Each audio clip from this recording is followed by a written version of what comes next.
Hi, good evening, guys. Am I audible? Just confirm in the chat, please.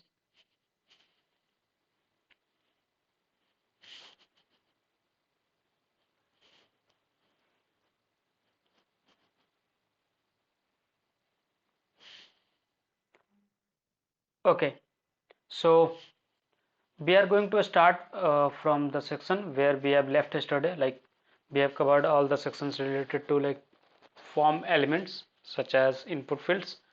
Today we are going to cover up like how to validate those form elements. Okay, so let's start with that.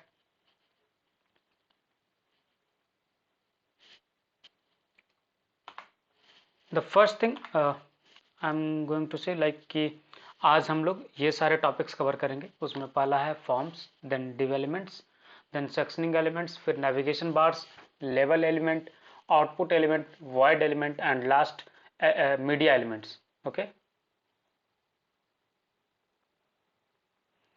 ठीक है। तो form element पहले हम create करते हैं, क्योंकि जो validation वाला पार्ट था हमारा कि कैसे इनपुट फील्ड को वैलिडेट कर पाएंगे, ठीक है, तो उसके लिए रिक्वायर्ड होगा ये। तो पहले हम ये फॉर्म एलिमेंट क्रिएट करेंगे एंड देन फिर इनपुट वैलिडेशन हम अप्लाई करके सीखेंगे कि कैसे अप्लाई किया जाता है, ठीक है। तो मैंने लाइक डे 5 का ऑलरेडी, सॉरी डे 4 का ऑलरेडी फोल्डर बना लिया है। सो पहले हम उस चीज़ पे स्टार्ट करेंगे, ठीक है, और फॉर्म एलिमेंट्स वाले से सेक्शन स्टार्ट करते हुए फिर आगे हम लोग प्रोसीड करेंगे, ठीक है। So let's start. आप लोग भी एक डे 4 के नाम से फोल्डर बना लो, फिर वहाँ पे index.html एक फाइल बना लो, ठीक है, और टाइटल में फुल स्टैक डेवलपर जैसा हम लोग करते हैं अभी तक, एंड देन हम लोग स्टार्ट करेंगे। सो फर्स्ट थिंग है कि जो फॉर्म एलिमेंट्स होता है हमारा, उसमें क्या क्या चीज़ होता है वो मैं बताता हूँ, और फिर कैसे क्रिएट करते हैं वो चीज़ आप सीखोगे। तो कल भी लाइक मैंने आपको फॉर्म एलिमेंट क्रिएट करके दिखाया था। तो फॉर्म एलिमेंट नॉर्मल जैसे अदर एलिमेंट्स होते हैं उसी तरीके से क्रिएट होता है। फॉर्म एलिमेंट क्रिएट करा, ठीक है। इसके अंदर में सारे इनपुट फील्ड्स होते हैं और एक बटन होता है जो सबमिशन को ट्रिगर करता है, लाइक फॉर्म सबमिट को ट्रिगर करेगा, ठीक है। कि फॉर्म सबमिट होने के लिए एक बटन तो चाहिए ना, जिससे फॉर्म सबमिट होगा। तो बस इतना ही चीज़ होता है, ठीक है। तो जैसे हम कुछ इनपुट फील्ड बनाते हैं और फिर आगे बढ़ते हैं। तो जैसे टाइप इसका ले लिया हमने टेक्स्ट, प्लेस होल्डर में हमने डाला कि फुल नेम, ठीक है, फिर हमें नेम के जगह पे रखा नेम, ठीक है। अब एक हमारे पास सबमिट बटन है, तो सबमिट बटन का क्या था हमारा टाइप, टाइप में हम रखते थे सबमिट, राइट। और फिर इसका नेमिंग में रह जाता था सबमिट बटन, या जो भी रखना है आपको सबमिट रख लिया। वैल्यू में सपोज हमने रखा सबमिट। तो इस तरीके से हम लोग क्रिएट करते हैं फॉर्म, राइट। तो ये हमारा फॉर्म एलिमेंट क्रिएट हो गया, ठीक है।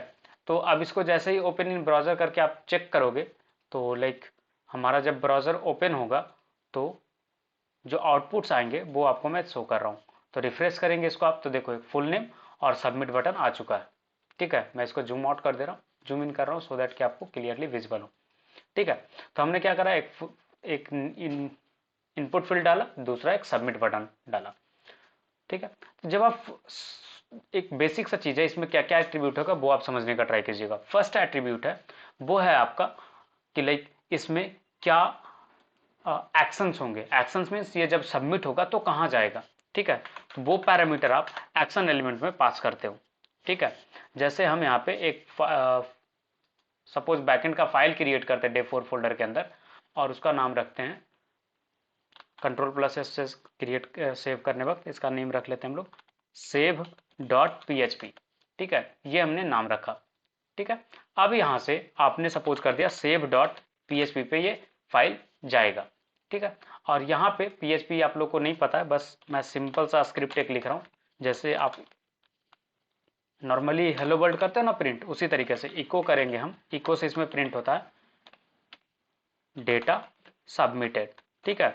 कि जब ये फॉर्म इस पेज पे आए ना तो ये आउटपुट ये देगा आपको, ठीक है। अब आप इसको रिफ्रेश करो। अब इसको आप कुछ भी इनपुट में डालो, जैसे यहाँ पे मैं डाल रहा हूँ अपना नेम, आप भी अपना नेम ट्राई कर सकते हो, ठीक है। और सबमिट बटन पे क्लिक करोगे तो ये चीज़ PHP इको डेटा सबमिट करके आ गया। ये इसलिए आया क्योंकि पीएचपी का सर्वर में हम नहीं है, सर्वर के अंदर होते तो ये चीज़ एग्जीक्यूट होता। ठीक है, जस्ट हम नॉर्मली काम कर रहे हैं, दैट्स वाई ये डायरेक्टली आ गया। चलो कोई बात नहीं, हम जब पीएचपी सर्वर से आपको पीएचपी पढ़ाएंगे तब ये चीज़ें करके दिखाएंगे। ठीक है, तो ये चीज़ हुआ हमारा कि जब हम एक्शन कहाँ लैंड कर रहा, जब आप फॉर्म सबमिट करते हो तो जिस पेज पे जाके सारे आगे के प्रोसेस होंगे, ठीक है, जो बैकएंड जिसको हम बोलते हैं एक्चुअल, तो क्या होता है, पहले फ्रंट एंड पे डेटा आपको मिला, आप आगे साइड से पीछे पास करा, बैकएंड वाले को पास करा कि ठीक है ये सारे इनपुट्स आए हैं, अब आके आप प्रोसेस कर लो। अब बैकएंड वाला क्या करेगा, ये सारे इनपुट्स को एक्सेप्ट करेगा, उसको वैलिडेट करेगा। वैलिडेट करेगा मतलब कि लाइक आपको बहुत सारे ऐसे इनपुट्स हो सकते हैं कि कुछ भी मान लो इधर से फालतू का स्पैम डेटा भेज दिया गया है, तो वो आप डेटाबेस में तो डायरेक्टली सेव नहीं करते जाओगे ना, तो आपको एक वैलिडेशन लेयर ऐड करना होता है एज ए बैकएंड डेवलपर। तो आप यहाँ पे वैलिडेशन करोगे सारे इनपुट फील्ड्स का, अगर वो सही है देन आप उसको डेटाबेस में शिफ्ट करोगे, अदरवाइज डेटाबेस से पार्स लाइक एरर रिजेक्ट करोगे। रिजेक्ट करने के बाद एरर मैसेज दोगे कि आपने जो डेटा भेजा है वो सही नहीं है, अप टू द मार्क नहीं है, आप up to the mark data भेजो तभी मैं डेटाबेस में सेव कर सकता हूँ, राइट।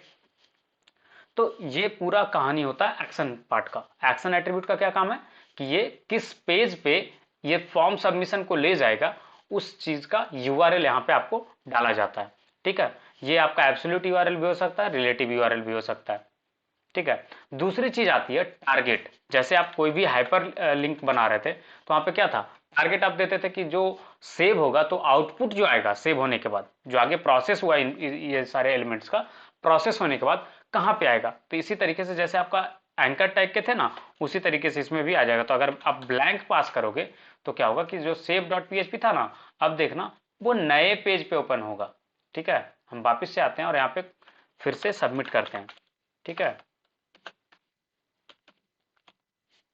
अब यहाँ पे सबमिट करा, अब देखो ये इस पेज पे पिछले बार ओपन हुआ था, यहाँ पे क्या हुआ, नए टैब में ओपन हुआ। तो जैसे एंकर टैग में टारगेट काम करता था, सेम तरीके से यहाँ पे टारगेट काम करता है। क्लियर है? अगर कुछ कंफ्यूजन है इसमें तो आप पूछो।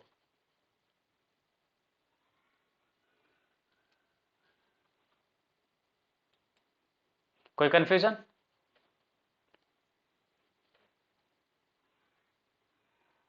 ओके, देखो दोनों का काम क्या है जो समझिएगा। फॉर्म एलिमेंट, ये जो फॉर्म का पर्पस क्या होता है कि आपको डेटा लेने होते हैं, ठीक है, यूजर से डेटा गैदर करने होते हैं, कलेक्ट करने होते हैं, लीड जनरेट करने का काम होता है आपका, राइट।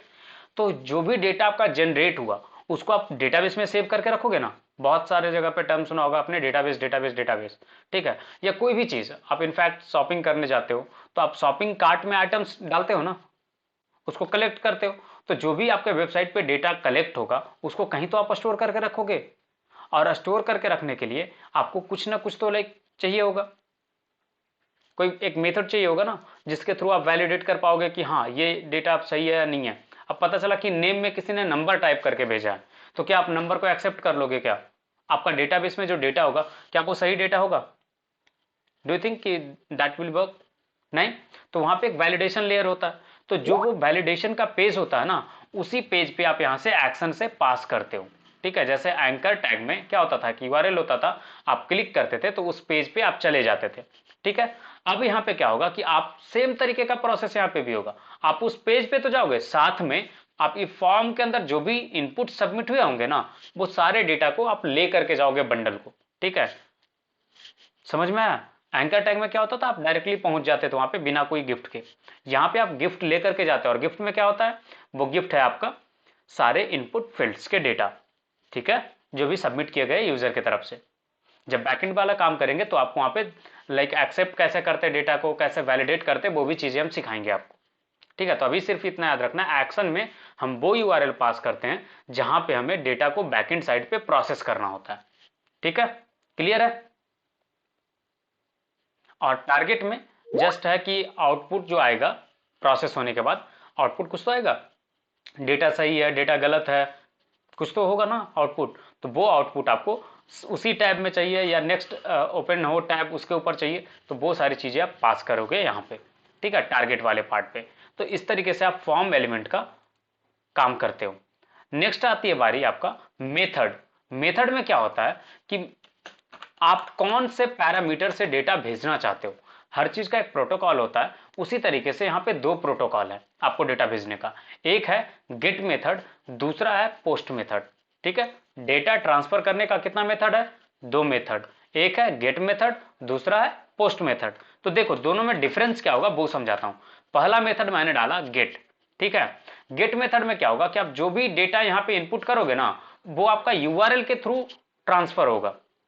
वो जो ट्रैवल करेगा, ट्रैवलिंग मीडियम जो होगा, वो ट्रैवलिंग मीडियम आपका यूआरएल होगा। ठीक है, यूआरएल में वो पैरामीटर्स के थ्रू ट्रैवल करेगा। जैसे आपको एग्जांपल के लिए दिखाता हूं, सपोज यहाँ पे मैंने डाला हिमांशु राज। ठीक है, एंड देन सबमिट बटन पे क्लिक करा। अब देखो अगर आपको यूआरएल मेरा दिख रहा हो तो यहाँ पे देखोगे अगर, तो सेव डॉट पीएचपी के बाद मैं जस्ट कॉपी कर रहा हूँ और आपको मैसेज में टाइप कर पेस्ट कर दे रहा हूँ, सो दैट कि आप अपने स्क्रीन पे देख पाओ। ठीक है, देखो क्या है, सेव डॉट पीएचपी, फिर क्वेश्चन मार्क है, फिर name is equal to Himanshu plus Raj and submit is equal to submit. याद करो आपने दो पैरामीटर यहाँ पे रखा था इनपुट का, राइट। एक था आपका इनपुट में टाइप टेक्स्ट जिसका नेम था, दूसरा इनपुट टाइप सबमिट और उसका नेम क्या था? सबमिट, और वैल्यू भी क्या था? सबमिट। तो जो वैल्यू में हमने रखा है वो वैल्यू में submit is equal to submit दिख रहा है, और जो नेम में आपने पैरामीटर रखा है उसका वेरिएबल नेम बन जाता है। ठीक है, तो इस तरीके से फॉर्म एलिमेंट आपका क्रिएट होता है। क्लियर है? इज इट क्लियर और नॉट? तो गेट मेथड में क्या होगा कि आपके जो भी डेटा आप ट्रांसफर करोगे वो आपके यूआरएल के थ्रू जाएंगे। अब एक बात बताओ, जब आप सपोज करो साइन अप फॉर्म आपने बनाया, ठीक है, एक सिंपल सा क्वेश्चन मेरा ये है, आपने एक साइन अप फॉर्म क्रिएट करा, you have just created a sign up form and you have like got the input from the user such as name, email, password and their mobile number। अब आप एक बताओ कि क्या आप URL के through वो डेटा ट्रांसफर करोगे बैकएंड पे? Is it a right way? आप जो पासवर्ड यूजर टाइप करेगा वो सामने यूआरएल में दिख जाएगा ना, राइट।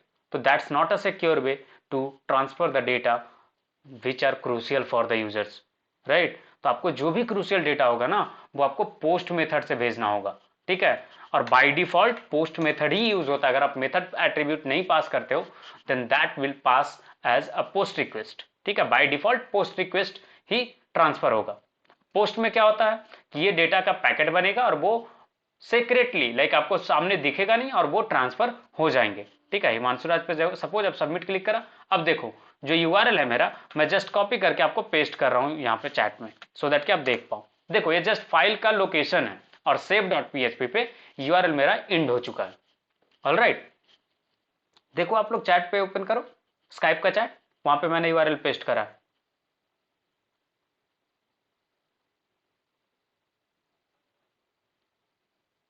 तो इसमें क्या हुआ कि जो भी डेटा था मेथड हमने पोस्ट सेट करा, तो क्या हो गया कि हमारा डेटा सीक्रेटली ट्रांसफर हुआ, सामने किसी को दिखा नहीं, राइट।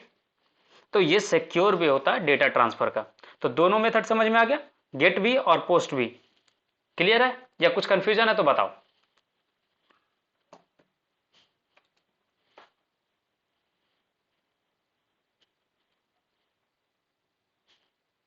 किसी को कोई डाउट हो तो पूछना, ठीक है। चलिए अब नेक्स्ट है, आगे कुछ बढ़े उसके पहले मैं आपको पीपीटी दिखाता हूं। ठीक है, पीपीटी पे कुछ इंपॉर्टेंट चीजें वो डिस्कस करते हैं, फिर आगे हम लोग प्रोसीड करेंगे। ठीक है, so let's discuss few things first.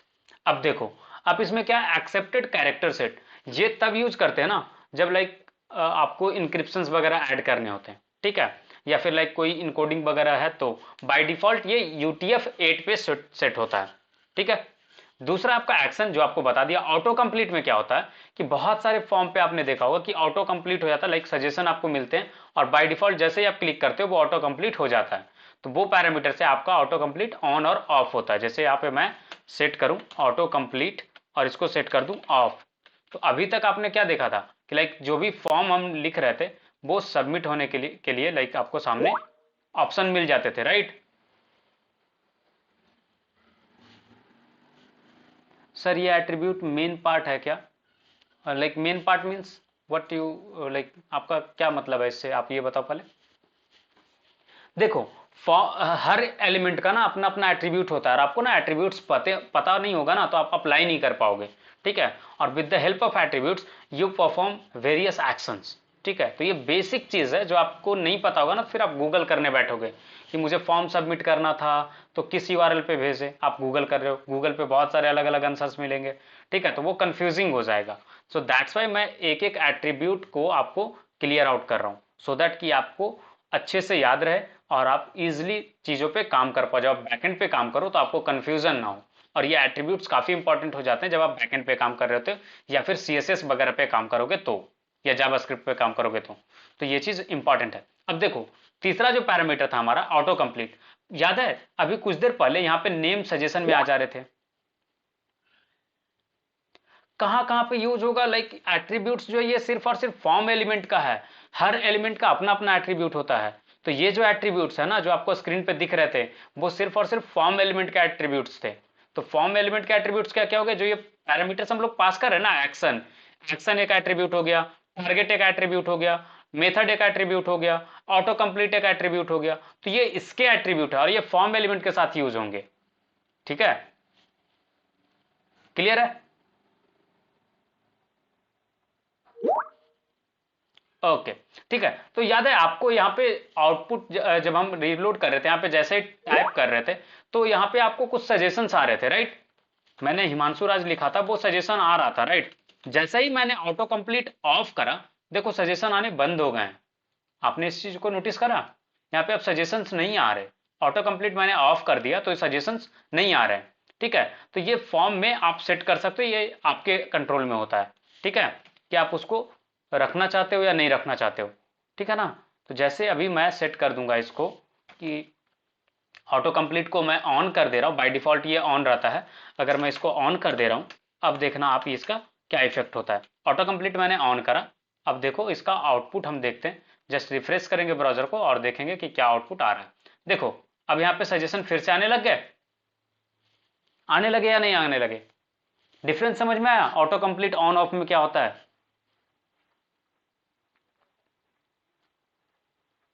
तो ये आपके ऊपर डिपेंड करता है कि आप अपने वेबसाइट पे ऑटो कंप्लीट अलाउ करते हो या नहीं अलाउ करते हो, ठीक है। तो ये भी एक एट्रीब्यूट है जो आप फॉर्म एलिमेंट से सेट कर सकते हो। फिर नेक्स्ट जो एट्रीब्यूट है वो है हमारा इंक्रिप्शन टाइप, और ये बेसिकली तब यूज होता है ना जब हम फाइल इनपुट लेते हैं, जैसे बहुत सारे फॉर्म में आपको ऑप्शन मिलते हैं कि आप वहां पे फाइल इनपुट लो, जैसे रेज्यूमे सबमिशन हो गया या फिर कुछ और चीजें आपको सबमिट लेने हैं, तो उस कंडीशन में आपको लाइक चाहिए होता है इंक्रिप्शन टाइप। तो ये लाइक पोस्ट मेथड होता है ना उसके लिए इंक्रिप्शन होता है कि किस तरीके का इंक्रिप्शन आप रखना चाहते हो, ठीक है। तो ये मेनली फॉर्म जब सबमिट करते हैं तो उस तरीके में हम लेंगे। मेथड मैंने आपको समझा दिया कि HTTP का दो मेथड होता है डेटा सेंड करने का, एक पोस्ट और दूसरा गेट, ये चीज आपने देख लिया। नेम, जैसे आपका इनपुट फील्ड का नेम है ना जिससे आइडेंटिफाई होता है कि कौन सा फॉर्म है, तो ऐसा भी तो हो सकता है ना कि आप एक वेबसाइट पे मल्टीपल फॉर्म यूज करो, राइट, बहुत सारे वेबसाइट पे आपने देखा होगा मल्टीपल फॉर्म्स होते हैं, तो आप कैसे आइडेंटिफाई करोगे किस फॉर्म का क्या, लाइक कौन सा फॉर्म का कौन सा डेटा है, राइट। जैसे आपको फॉर्म एलिमेंट्स में नेम अगर आप नहीं स्पेसिफाई करो, आपको जस्ट आउटपुट लाइक उसके जो भी वैल्यूज हैं वो आपको दे दिए जाए तो आप कंफ्यूज हो जाओगे, कैसे प्रोसेस करोगे कि नेम क्या है, मोबाइल नंबर क्या है, ईमेल क्या है, मैसेज क्या है और भी अदर फील्ड्स क्या है। उसी वे में अगर एक वेबसाइट पे मल्टीपल फॉर्म्स आ गए, आप बैकएंड पे प्रोसेस कर रहे हो, तो कैसे प्रोसेस करोगे किस फॉर्म का कौन सा डेटा है, कौन सा साइनअप का डेटा है, कौन सा लॉगिन का डेटा है, कौन सा यूजर साइनअप का है, कौन सा वेंडर साइनअप का है, तो काफी कंफ्यूजन हो जाएगा। तो उसी के लिए हम लोग नेम यूज करते हैं for the form element. No validate में क्या होता है, इसमें होता है कि लाइक आप वैलिडेट करना चाहते हो या नहीं करना चाहते हो, जब सबमिशन हो रहा होगा तो वैलिडेशन करना या नहीं करना, ये चीज अभी हम लोग देखेंगे, ठीक है। जो वैलिडेशन वाला पार्ट हमने कल छोड़ा था वो चीज अभी यहाँ पे हम लोग ट्राई करेंगे और सीखेंगे, ठीक है। तो ये नो वैलिडेट से क्या होता है, जब इसको सेट कर दोगे नो वैलिडेट तो ये लाइक वैलिडेशन आपका नहीं करेगा, फॉर्म डायरेक्टली बिना वैलिडेट किए सबमिट हो जाएगा। अगर आप नो वैलिडेट को फॉल्स रखोगे तो क्या होगा कि वैलिडेशन होगा तब सबमिट होगा, ठीक है। टारगेट हमने बता दिया कि कहां पे रिस्पॉन्स आपको चाहिए सबमिशन के बाद, उस चीज के लिए होता है, क्लियर है। तो अब आगे हम लोग नो वैलिडेट वाला पैरामीटर टेस्ट करते हैं और फिर आगे बढ़ेंगे। जैसे यहाँ पे मैं इसको कर दे रहा हूँ रिक्वायर्ड, कि ये जो फील्ड है ये रिक्वायर्ड फील्ड है, ठीक है। और यहाँ पे मैं सेट कर रहा हूँ नो वैलिडेट। नो वैलिडेट अगर मैं डाल दिया ना सिर्फ और सिर्फ तो इसको लाइक ट्रू रिजल्ट ले लेता है कि ये आपको लगाने हैं। अब देखो अब मैं सबमिट करूंगा ना, सबमिट हो जाएगा, हो गया सबमिट, राइट। इसने वैलिडेट करा है, हमने तो मार्क करा कि ये फील्ड रिक्वायर्ड है, मतलब इसमें इनपुट जब तक यूजर नहीं डालेगा तब तक फॉर्म सबमिशन नहीं होना चाहिए, राइट। बट जैसे ही आपने नो वैलिडेट एट्रीब्यूट लगाया ना, तो ये फॉर्म क्या हुआ, बाईपास कर जाएगा उस चीज को। बाईपास मीन्स ये रिक्वायर्ड पैरामीटर को बाईपास कर गया, इसने वैलिडेट नहीं करा कि फॉर्म वो इनपुट फील्ड फिल आउट हुआ या नहीं हुआ, जस्ट सेंड कर दिया यूज बैकेंड पे, ठीक है। तो अगर जैसे ही आप यहाँ से नो वैलिडेट हटाओगे, ठीक है ना, तो ये वैलिडेशन अब इस पे अप्लाई होगा। पहले ये चेक करेगा कि जो भी इनपुट डाला गया है यूजर के द्वारा वो वैलिडेट हो रहा है या नहीं हो रहा। अब अगर मैं सबमिट पे क्लिक करने जाऊं तो क्या बता रहा है मुझे, please fill out the this field, क्योंकि ये फील्ड इंपॉर्टेंट है, रिक्वायर्ड है, राइट। तो ये चीज काम कर रहा, और जैसे ही मैं नो वैलिडेट वापस से लगा रहा हूं, ये फिर से उसको बाईपास कर जाएगा। मैं इनपुट नहीं भी डालूंगा तो भी ये सबमिट हो जाएगा, ठीक है। तो नो वैलिडेट का मतलब समझ में आया, कहां पे यूज करोगे आप, कहां पे यूज करना समझ में आया, जहां पे आपको वैलिडेशन नहीं रिक्वायर्ड होंगे, then you are going to use no validate, otherwise you will be not putting up the attribute called no validate, ठीक है। जब आपको बाईपास करना हो, कि वैलिडेशन को बाईपास करना, डायरेक्टली बैकएंड पे भेजना डेटा को, तभी आप यूज करोगे नो वैलिडेट। एक्चुअली ये कभी भी यूज करना सही नहीं होता, क्योंकि आप जैसे ही डेटाबेस में डेटा रख रहे हो ना, तो गार्बेज आपके डेटाबेस में नहीं इकट्ठा हो, ठीक है, कोई भी आके कुछ भी टाइप करके ना चला जाए, उसके लिए आपको वैलिडेशन लगा के रखने चाहिए, ठीक है। अब इनपुट वैलिडेशन हम लोग सीखेंगे कि फॉर्म एलिमेंट पे इनपुट वैलिडेशन कैसे अप्लाई करते हैं, ठीक है। फिर आगे का चीजें हम लोग डिस्कशन में कंटिन्यू करेंगे। ये काफी इंपॉर्टेंट चीज है वेबसाइट डेवलपमेंट का, क्योंकि आपको भी अच्छे से पता है कि फॉर्म कितना इंपॉर्टेंट हो जाता है, राइट। तो ये चीज हमने सीख लिया, सबमिट कैसे होता है ये हमने देख लिया, टारगेट में क्या सेट होता है वो हमने देख लिया। अब है अपलोडिंग फाइल्स का, कि फाइल अगर अपलोड करना है तो कैसे फॉर्म सबमिट होता है, ठीक है। तो फाइल अपलोड के लिए देखो, फॉर्म मेथड पोस्ट है, इंक्रिप्शन टाइप, याद आया। इंक्रिप्शन टाइप हमने क्या बोला था, कि जब हमें फॉर्म का डेटा सबमिट करना होता है तो पोस्ट मेथड में जनरली यूज होता है। जैसे आप यहाँ पे गेट मेथड करोगे ना, इंक्रिप्शन टाइप ये अप्लाई नहीं होगा, तो ये पोस्ट मेथड पे हमेशा अप्लाई होगा। और ये हम तभी यूज करते हैं value multi part slash form data, क्योंकि जब आप फाइल इनपुट दे रहे हो तो नॉर्मली जो आपका इनपुट है वो तो टेक्स्ट है, राइट, स्ट्रिंग फॉर्मेट का इनपुट है। बट आप जब आप फाइल इनपुट ले रहे हो तो वो एक फाइल है, right, file kind of input हो जाता है। तो इसलिए इसमें मल्टी पार्ट किया जाता है, कि फॉर्म का जो डेटा है वो दो तरीके का डेटा होगा, मल्टीपल पार्ट्स में होगा, एक नॉर्मली इनपुट का, दूसरा फाइल इनपुट्स का, ठीक है। तो ये इसका मतलब होता है। तो आपको जब फाइल इनपुट लेने होंगे तो कैसे काम करोगे वो आपको मैं दिखा रहा हूं, ठीक है। तो जैसे इसी में मैं एक एक्स्ट्रा फील्ड डाल रहा हूं, इनपुट, ठीक है। टाइप में क्या हो जाएगा, फाइल, नेम में मैं रख लेता हूं फाइल, ठीक है। और यहाँ पे मेथड पोस्ट रहेगा, यहीं पे आप इंक्रिप्शन टाइप डालोगे, और ये क्या हो जाएगा, multi part slash form data, ठीक है।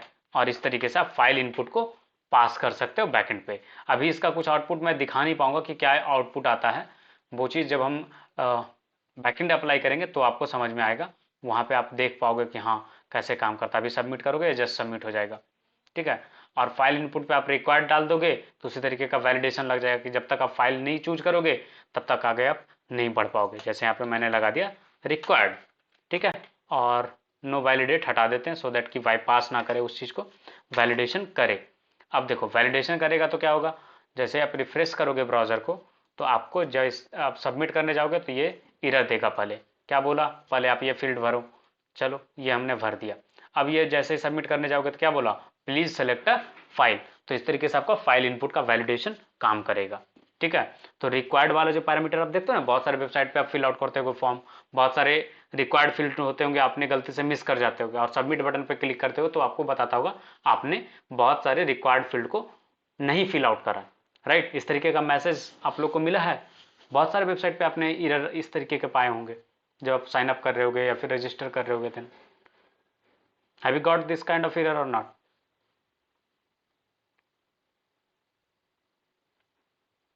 एनीवन?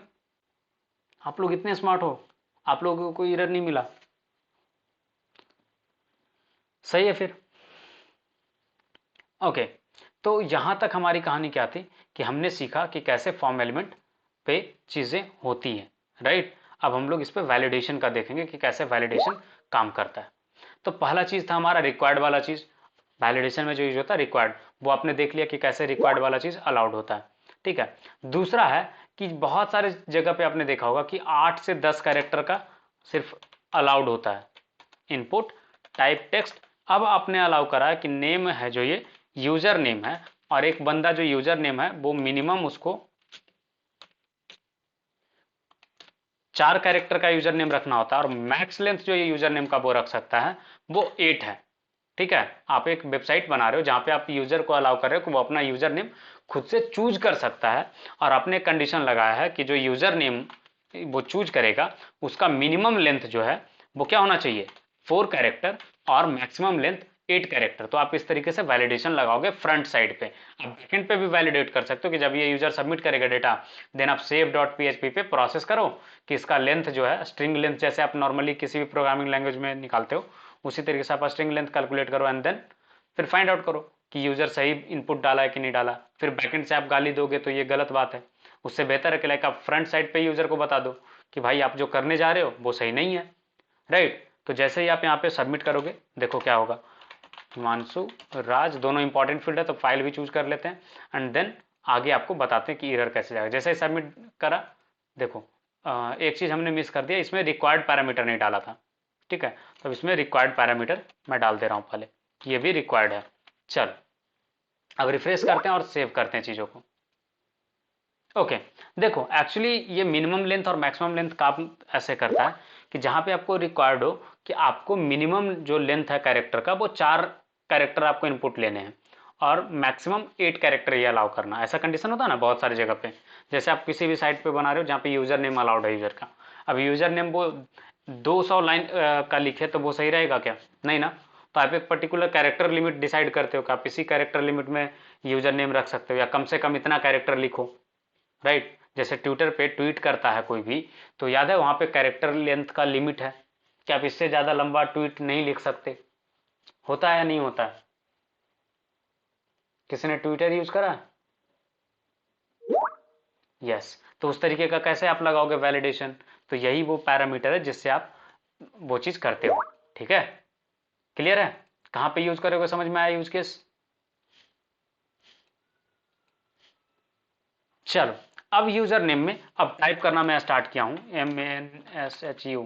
अब जैसे ही 8 कैरेक्टर से आगे टाइप करूंगा ना ये अलाउ ही नहीं करेगा, देख रहे हो मैं कितना टाइप कर रहा हूँ, कुछ भी अलाउ नहीं कर रहा, 8 कैरेक्टर पे जाके लिमिट लग गया। अब मैं 3 कैरेक्टर पास कर रहा हूँ, देखो क्या बोलेगा, क्या बोला, करेंटली यूजिंग 3 कैरेक्टर्स, राइट। इसने क्या बताया मुझे, देखो अब मैं इस पे गया, HIM पे मैं सबमिट करने का ट्राई करता हूँ, देखो आप, ठीक है सबमिट कर रहा हूँ, ये क्या बोला, please lengthen this text to 4 characters और more, you are currently using 3 characters. तो इस तरीके से आप वैलिडेशन लगाओगे मिनिमम लेंथ और मैक्सिमम लेंथ का। फिर आती है बारी ईमेल का वैलिडेशन लगाना है, तो बस आप कुछ नहीं, लाइक इनपुट टाइप में आप कर दो पास ईमेल, और ये वैलिडेशन करेगा ईमेल के लिए कि आप सही ईमेल डाल रहे हो या नहीं डाल रहे हो, ठीक है। तो इसमें अगर इनपुट फॉर्मेट ईमेल का नहीं डालोगे तो आपको गाली देगा ये कि आप जो इनपुट डाल रहे हो वो सही नहीं है, ठीक है। जैसे देखो हिमांशु राज चूज करा, यूजर नेम कुछ भी डाला मैंने, 8 कैरेक्टर से ज़्यादा अलाउड नहीं होगा। यहाँ पे मैं सबमिट कर रहा हूँ, देखो क्या बोला कि @email में होना चाहिए। अब देखो जैसे मैं सही ईमेल डालूंगा ये इनपुट सबमिट हो जाएगा। तो इसी को बोलते हैं इनपुट वैलिडेशन। और ये कितने तरीके का होता है जो मैं समझा रहा हूँ, बहुत सारे तरीके का होता है। ये तो हमने ईमेल का सीखा, मिनिमम लेंथ मैक्सिमम लेंथ का सीखा। अब जो अगला वैलिडेशन हम लोग सीखने वाले हैं वो है हमारा कि लाइक हमें एक ऐसा इनपुट फील्ड चाहिए जहाँ पे सिर्फ और सिर्फ लाइक डिजिट डिसाइड हो। लाइक आपने एक नंबर बनाया है, आपने ई कॉमर्स प्लेटफॉर्म यूज करा होगा, राइट। ई कॉमर्स प्लेटफॉर्म पे आपने देखा हो कि बहुत सारी जगह पे आपको इस तरीके से रेस्ट्रिक्शन रहता है कि मैक्सिमम आप 4 प्रोडक्ट से ज़्यादा चूज नहीं कर सकते हो। ऐसा लिमिट किसी को मिला है या नहीं मिला है, पहले ये बताओ।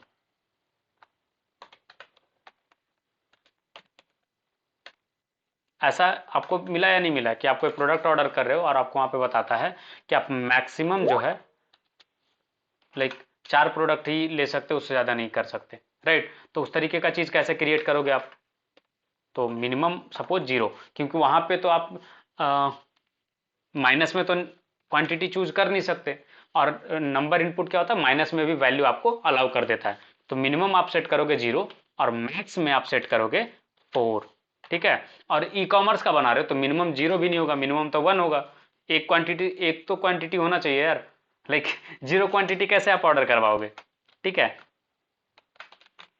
ठीक है ना। तो आप इस तरीके से लॉजिक्स लगाते हो वैलिडेशन के लिए कि इसी तरीके का वैलिडेशन होने चाहिए, ठीक है। अब जैसे देखो यहाँ पे मैं सबमिट करने जाऊंगा तो यहाँ पे देखो मिनिमम 1 आया। अब जैसे निगेटिव मैं टिप क्लिक करूंगा ना, ये निगेटिव में नहीं जा रहा है, और मैं मिनिमम वाला पैरामीटर अगर मैं हटा देता हूँ मिनिमम एट्रीब्यूट को, ठीक है, तो आप देखना ये निगेटिव में भी वैल्यू जाएगा, ठीक है ना। एक्स करा, सेव करा, अब मिनिमम वाला चीज नहीं है।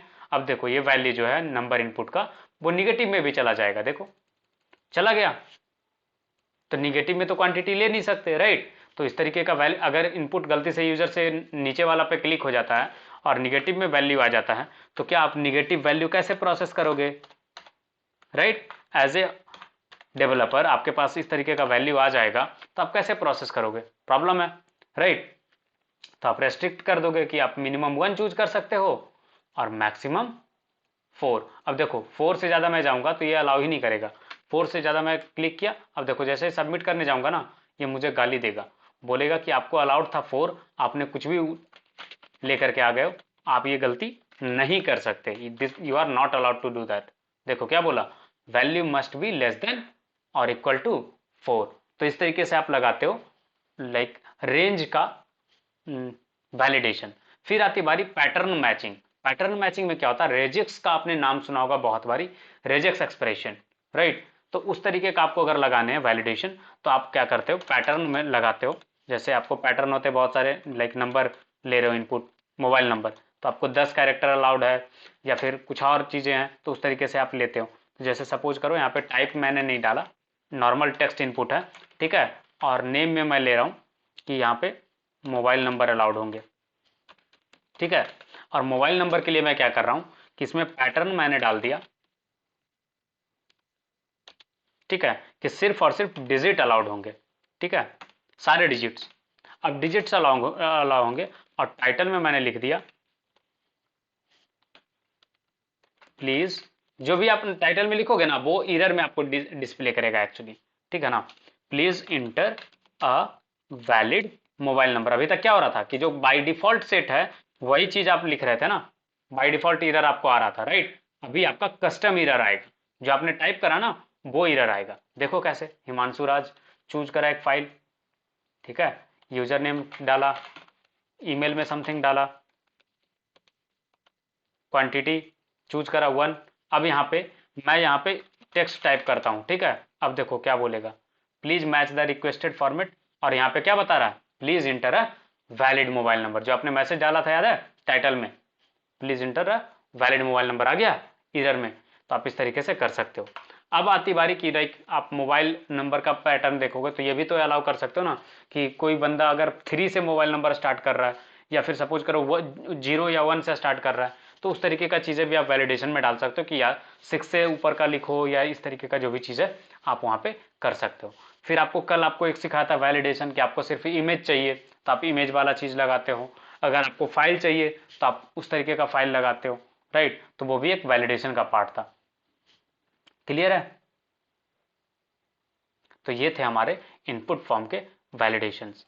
इसमें कोई डाउट है, कोई कंफ्यूजन है तो बताओ, ये इंपॉर्टेंट है या नहीं है, ये पहले समझाओ मुझे, इज दिस इंपॉर्टेंट और नॉट। क्या वैलिडेशन आने चाहिए या नहीं आने चाहिए? इसलिए मैं बोल रहा था कि ये सारी चीज़ों पे आप ध्यान से लाइक कंसिडर करना, क्योंकि बाकी सारी चीज़ें ना लाइक आपको नॉर्मली कहीं भी मिल जाएगा, ठीक है, तो आपको ट्रेनिंग ऑप्ट करने का कोई नीड नहीं था। तो ये छोटी छोटी चीज़ें हैं जो लाइक आपको ध्यान में रखने होते हैं। आप नॉर्मली कोर्स कहीं से भी ऑप्ट करोगे तो ये सारी चीज़ें मिस आउट हो जाएगी, ठीक है। तो ये सब चीज़ों को ना ध्यान में रखना, और ये काफ़ी इंपॉर्टेंट है। तो ये सब चीज़ों को रिवाइज भी करना, क्योंकि आपको एक प्रैक्टिस में लाना होगा, सो दैट कि आप जो भी फॉर्म बनाओ वो आप फ्रंट साइड पे वैलिडेट कर दो जितना पॉसिबल आपसे हो सकता है। कि बैकएंड पे प्रोसेसिंग जो है वो फास्ट हो जाए, क्योंकि आपका वेबसाइट कोई भी तभी यूज करेगा जब आपका वेबसाइट फास्ट होगा, राइट, स्पीड आपका ऑप्टिमाइज्ड होगा।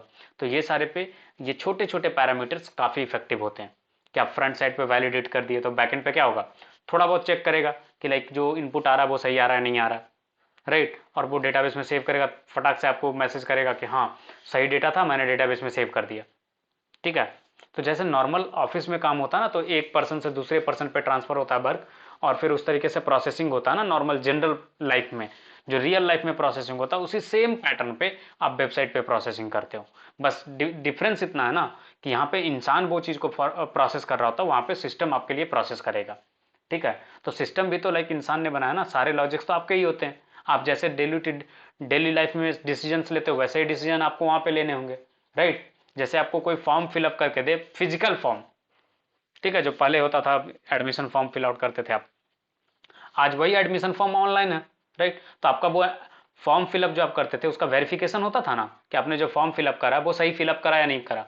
आज भी जो इलेक्शन में नॉमिनेशन अपना फाइल करते हैं तो क्या होता है, उनका नॉमिनेशन एक बार वैलिडेट किया जाता है कि उन्होंने जो कुछ भी फिल आउट करा वो सही है या नहीं है, ठीक है। तो ये तो वैलिडेशन प्रोसेस है। जस्ट डिफरेंस ये है कि वहां पे इंसान खुद कर रहा था, यहाँ पे मशीन आपके लिए कर रहा है। इंसान का कैपेबिलिटी था कि एक बार में वो एक फॉर्म चेक कर सकता था, यहाँ पे लाइक एक बार में मिलियंस ऑफ यूजर्स आ रहे हैं आपके वेबसाइट पे रजिस्टर कर रहे हैं, तो मिलियंस ऑफ प्रोसेस फॉर्म एक बार में प्रोसेस हो गया, राइट। तो डिफरेंस यही है। तो ये है टेक्नोलॉजी का कमाल, और आप ये कर सकते हो, आप खुद ही ये कर सकते हो, ठीक है। तो ये बेसिक बेसिक चीज़ें जो आपको अच्छे से आनी चाहिए, और ये छोटा छोटा चीज़ ना आपके वेबसाइट पे दिखेगा ना तो लाइक यूज़र को काफ़ी पसंद आता है, ठीक है। तो आपके साइट पे ट्रैफिक भी बढ़ेगा, और आप एक अच्छा साइट बनाते हो तो बहुत अच्छी बात है, ठीक है। तो छोटे छोटे टिप्स है जो आपको ध्यान में रखने चाहिए। चलिए नेक्स्ट हम आगे बढ़ते हैं, और नेक्स्ट है हमारा जो सीखना हमें, वो है डिवीजन। ये डिवीजन का काम क्या होता है, एक्चुअली ये थ्योरेटिकल चीज़ है, तो आप थ्योरी पे ध्यान दो, बस आपको थ्योरेटिकली मैं समझा रहा हूँ। डिवीजन का मेनली हम तब यूज करते हैं ना जब लाइक कोई भी चीज़ों को एक जगह पे गैदर करके रखना होता है। जैसे आपको एक सेक्शन बना रहे हो वेबसाइट का, ठीक है, तो उसको आप एक पर्टिकुलर डिवीजन में रैप कर दोगे तो बेहतर होगा मैनेजमेंट के लिए, ठीक है ना। जैसे आपने एक हीरो इमेज बनाया जो वेबसाइट पे लोड होता है, सबसे ऊपर में नहीं है कि इमेज बड़ा सा लोड होता है, फिर उस पर टेक्स्ट वगैरह होता है, उसको हीरो इमेज बोलते हैं।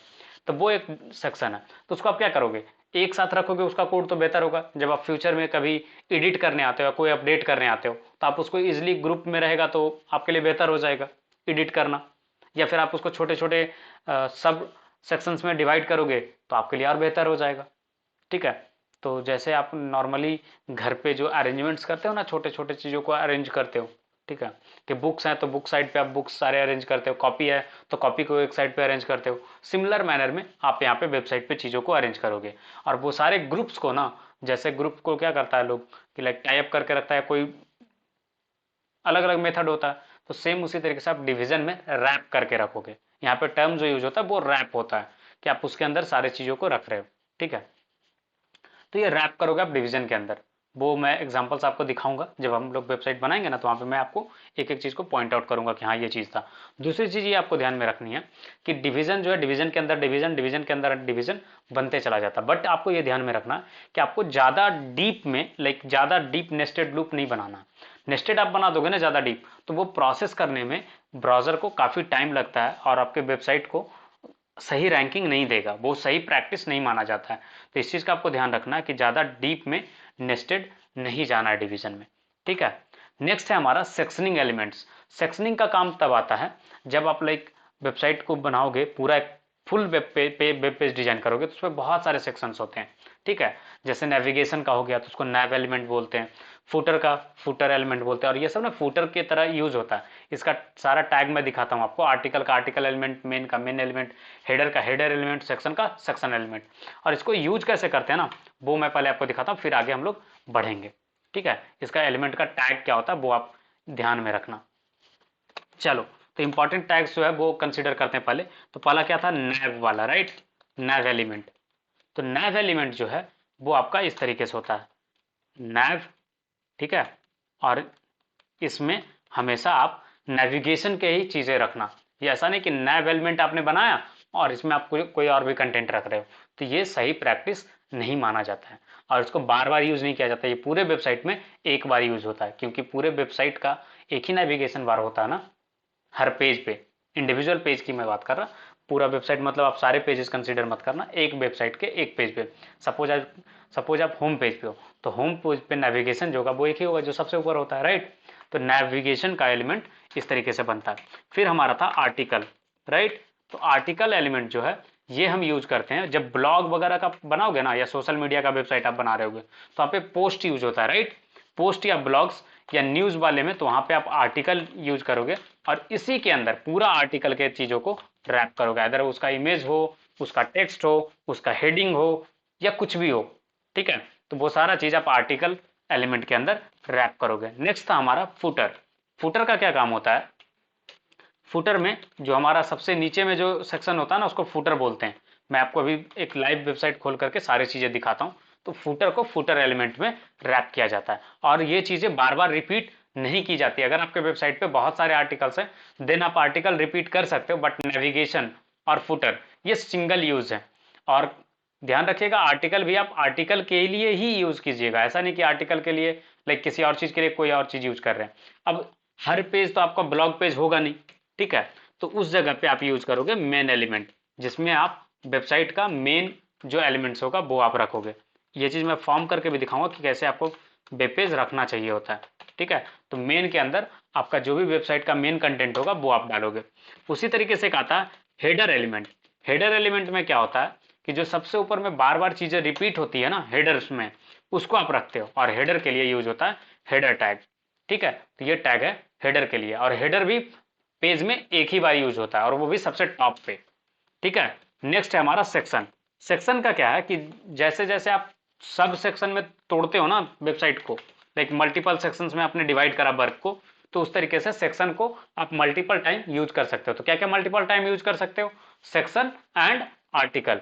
मेन एक बार यूज होगा, फुटर एक बार यूज होगा, नैव एक बार यूज होगा, हेडर एक बार यूज होगा। अब आपको मैं एक टेस्ट फाइल बना के दिखाता हूं कि कैसे कोई एक वेब पेज का आर्किटेक्चर रखा जाता है, ठीक है। तो ये चीज आप फॉलो करना और उसी तरीके से आप चीजें बनाना तो ज्यादा बेहतर रहेगा, ठीक है। तो एक नया फाइल बना लो टेम्पलेट.html, ठीक है। इसको टेम्पलेट बना के रखो और हमेशा कोशिश करना कि जब भी आप एक वेबसाइट बनाओ HTML में तो आप इसी टेम्पलेट को यूज करो, ठीक है। तो इससे क्या होगा कि आपका प्रैक्टिस बना रहेगा और उसी तरीके से आप यूज करोगे। तो कैसे करना है, सबसे पहला चीज तो like HTML first thing first, ठीक है। यहां पे लिखोगे टाइटल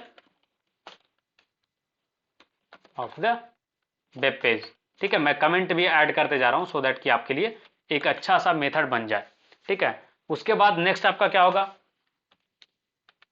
CSS फाइल्स, ठीक है। सारे CSS फाइल्स आप यहां पे करोगे,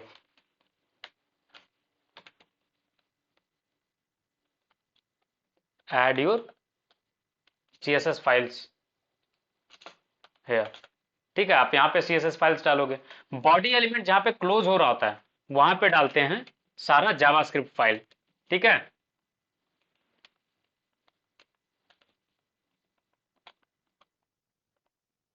क्लियर है। अब है बारी, अब इसके अंदर जो भी चीजें हम अभी हमने सीखा, तो क्या बताया था अभी, हेडर पूरे वेबसाइट में एक बार यूज होता है और वो हेडर आप सबसे टॉप पे रखोगे, ठीक है। और इसको बोलते हैं हेडर ऑफ द वेबसाइट, ठीक है। ये वो चीज होता है जो हर पेज पे कॉमन होता है ऑलमोस्ट, ठीक है। या हेडिंग में ऊपर रखते हो आप। तो सबसे पहला यहाँ पे आ जाएगा टॉप नेविगेशन, अगर आपने कुछ रखा है तो टॉप नैव बार। इसको किसको बोलते हैं टॉप नैव बार, तो वो मैं आपको एग्जांपल दिखाता हूँ, जस्ट गिव मी 1 सेकेंड। देखो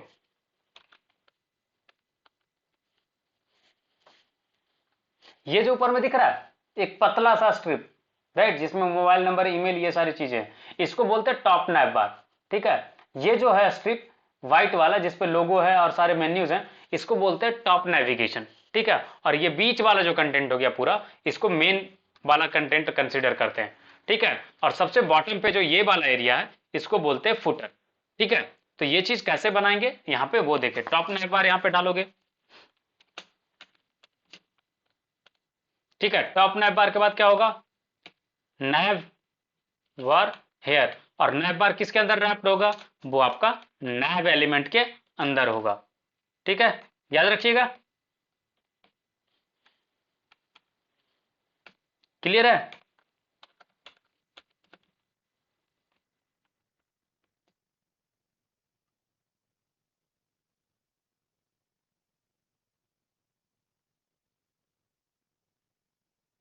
ठीक है, नेविगेशन मेन्यू यहाँ पे रखिएगा। फिर हेडर कंप्लीट होने के बाद क्या स्टार्ट होगा?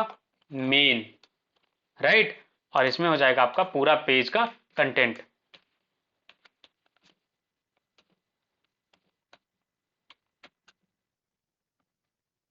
ठीक है, अगर इसके अंदर आपका आर्टिकल है, ठीक है, आर्टिकल और ब्लॉग और पोस्ट, ये चीजें हैं, ठीक है, तो आप क्या करोगे, उसको किसके अंदर रैप करोगे? आर्टिकल के अंदर। ऑल राइट, इससे ना वेबसाइट को हिंट मिलता है कि आप क्या चीज प्रोसेस कर रहे हो। ठीक है, आप इसमें मल्टीपल सेक्शंस रख सकते हो। यहाँ पे सपोज आपने सेक्शन बनाया, सेक्शन के अंदर भी रैप कर सकते हो आप। सेक्शन हो गया, सेक्शन 1, सेक्शन 2, इस तरीके से आप मल्टीपल में डिवाइड कर सकते हो। ठीक है, और ये सेक्शंस क्या होते हैं जो बताता हूँ। जैसे ये वेबसाइट है पूरा, अगर आप कंसिडर करो पूरा पेज को, तो अगर आप नोटिस कर पा रहे होगे, आपने अपना आइडिया लगाओ, तो ये क्या है, ये एक सेक्शन है। अबाउट HSR जो लिखा हुआ ये एक सेक्शन है। फिर ये जो येलो वाला पट्टी है ये एक सेक्शन है। फिर वाई टू चूज अस ये एक सेक्शन है, राइट। आवर प्राइसिंग ये एक सेक्शन है या नहीं है? तो इस तरीके से मल्टीपल सेक्शंस होते हैं एक वेबसाइट के। तो बहुत सारे सेक्शंस आप यहाँ पे प्लेस करते जाओगे एक के ऊपर एक। और ये आर्टिकल जो है आप चाहो तो एक सेक्शन के अंदर भी रैप कर सकते हो। ठीक है, समझ में आई? तो इस तरीके से आप रखोगे। और सबसे लास्ट में क्या आ जाएगा आपका? फुटर। तो अगर आपको नोटिस किया हो आपने, तो याद है आपको क्या बोला था, फुटर एक बार यूज होगा।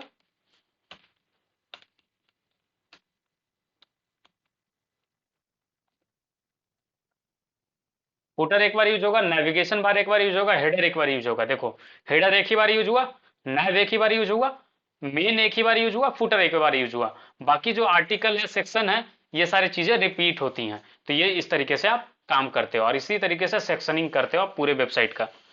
ठीक है, क्लियर है? आप सही से वेबसाइट अब बना पाओगे? हेलो,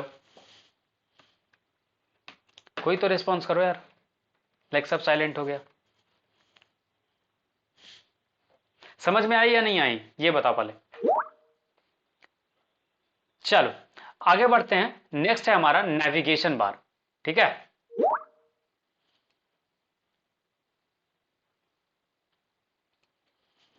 नेविगेशन बार में क्या होता है कि लाइक जो ऊपर का मेन्यूज होता है ना, उसको हम लोग रखते हैं। तो नेविगेशन बार क्रिएट कैसे करते हैं? तो आप इसमें easily like just UL tag use करके कर सकते हो। दूसरा आपका नैव एलिमेंट के अंदर डायरेक्टली एंकर टैग यूज करके आप क्रिएट कर सकते हो। चलो नेविगेशन बार एक क्रिएट करते हैं वेबसाइट का। ठीक है, उसके बाद आगे हम लोग प्रोसीड करेंगे। ठीक है, तो index.html में आइए और सबसे टॉप पे फॉर्म बना है ना, उसके ऊपर ही रखते हैं हम लोग नेविगेशन बार। तो नेविगेशन बार का दो मेथड बताया आपको, राइट।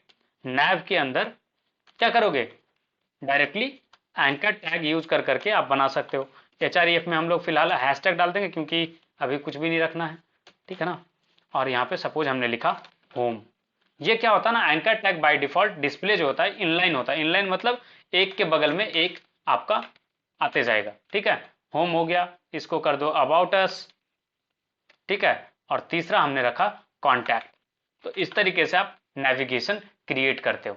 अब देखो इसको रिफ्रेश करेंगे ना वेब पेज को, तो हमारा नेविगेशन मेन्यू आ चुका होगा। देखो आ गया, होम, अबाउट, कॉन्टैक्ट। और इस पर जैसे जैसे क्लिक करेंगे ये नेविगेशन हमारा करते जाएगा।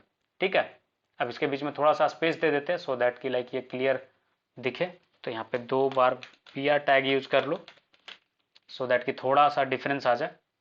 ठीक है ना, जस्ट लाइन स्पेस ऐड करने के लिए हमने BR टैग यूज करा। अभी तक CSS आपको पता नहीं है, अगर CSS बताया हुआ होता तो CSS यूज करते। ठीक है, देखो इस तरीके से हमने नेविगेशन क्रिएट करा। दूसरा मेथड क्या था कि आप यूएल टैग यूज कर सकते हो नेविगेशन के अंदर। तो चलो सेकेंड मेथड अप्लाई करते हैं। इसके नीचे BR लगा ना, इसके नीचे पहले तो BR दो और ले लो और इसके बीच में हम लोग क्रिएट करेंगे। चलो लाइन ब्रेक 2 ले लिया। अब इसके बाद हम लोग नेविगेशन मेन्यू क्रिएट करेंगे with the help of like bullet list. ठीक है, तो नैव अब इसके अंदर आप लिखोगे यूएल अनऑर्डर्ड लिस्ट, ठीक है, बुलेट पॉइंट्स के रूप में हम लोग अब सारे मेन्यू को लिखते जाएंगे। और नेविगेशन मेन्यू है तो जैसा आपको बताया था ये क्या होगा, एल के अंदर रैप होगा, एंकर टैग ही रहेगा, एल ले लिया, ठीक है, और एक यहाँ से कॉपी कर लेते हैं और इसी को कॉपी पेस्ट कर देंगे, ठीक है ना। तो जस्ट कॉपी करा, देखो कोड ना रीयूज किया जाता है, तो कितना टाइप करने बैठोगे, तो ये सारे टिप्स एंड ट्रिक्स है, आप यूज कर सकते हो। जस्ट इसी को कॉपी किए, पेस्ट कर दिए, राइट। रियल लाइफ में भी तो यही चीज करोगे, जब आप प्रोजेक्ट बनाओगे तो क्या ये सारी चीजें लिखने बैठोगे या कॉपी पेस्ट करोगे और उसको फिर चेंज करोगे डेटा को, राइट। तो इस तरीके का चीजें आप लोग फॉलो करना। तो ये हमने बनाया navigation menu with the help of bullet list, ठीक है। अब देखते हैं कैसा दिखता है। देखो इस तरीके से नेविगेशन मेन्यू बन गया हमारा। तो ये हो गया वर्टिकल नेविगेशन, ये हो गया आपका हॉरिजॉन्टल नेविगेशन। इसी दो तरीके का नेविगेशन आपको दिखता है ना, ये किसी और तरीके का नेविगेशन आपने देखा है? हेलो, कुछ तो बोलो।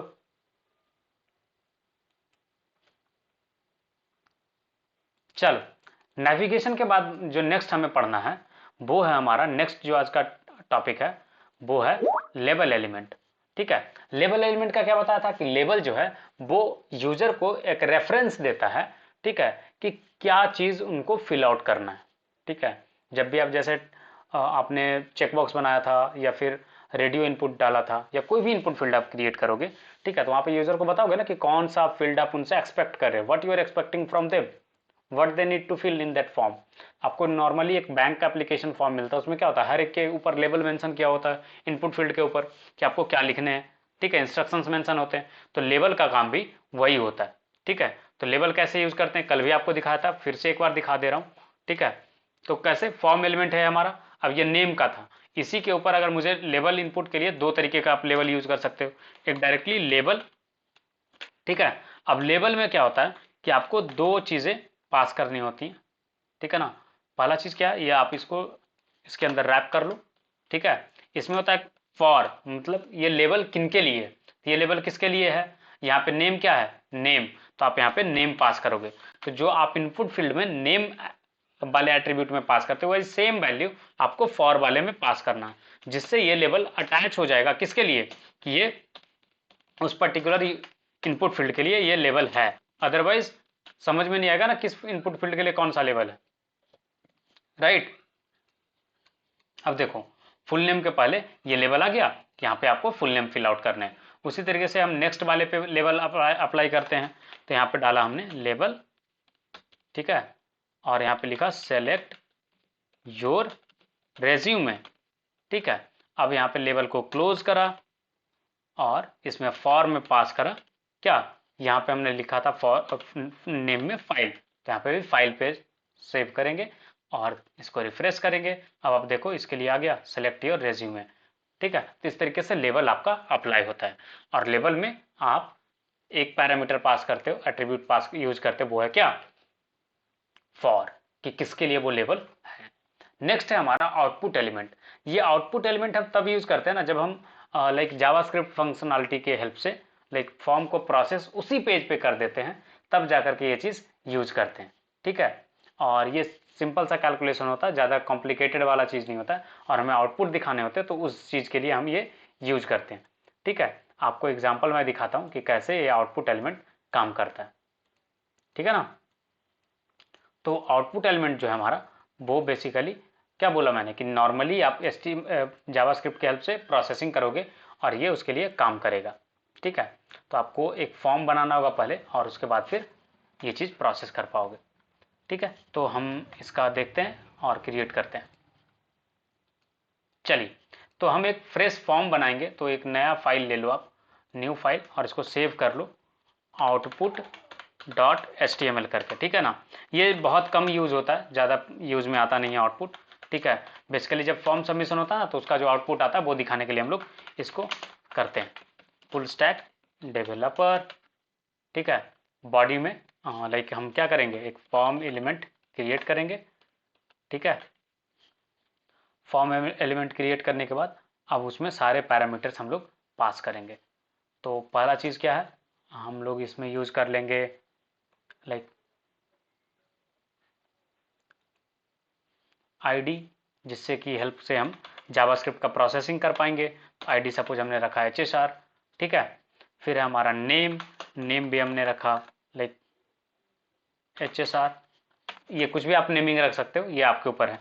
ऑन इनपुट, अब मैं कर रहा हूं कि इनपुट जब होगा तो क्या करना है, तो मैं यहां पे कर रहा हूं आउट वन डॉट वैल्यू, ठीक है। जो फर्स्ट इनपुट फील्ड में जो वैल्यू पास होगा वो, अब उसको मैं क्या करूंगा कि जनरली जो इनपुट फील्ड होता है ना वो आपका स्ट्रिंग फॉर्मेट में सबमिट हो जाता है, ठीक है।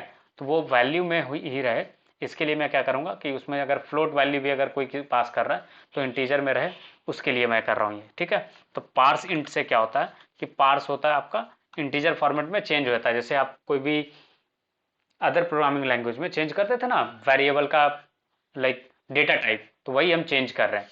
तो यहाँ पे हो जाएगा in1 डॉट वैल्यू, सॉरी ये ब्रैकेट के अंदर आपको रखना होगा in1 डॉट वैल्यू, और इसमें कॉमा 10, मतलब 10 के बराबर में ये चीज़ करना। अगर ये समझ में नहीं आता ना तो आपको टेंशन लेने की नीड नहीं है, जस्ट आप इसको एज अ स्क्रिप्ट ले लो, जब हम जावास्क्रिप्ट पढ़ेंगे ना तो आपको ये चीज़ समझ में आ जाएगा, ठीक है।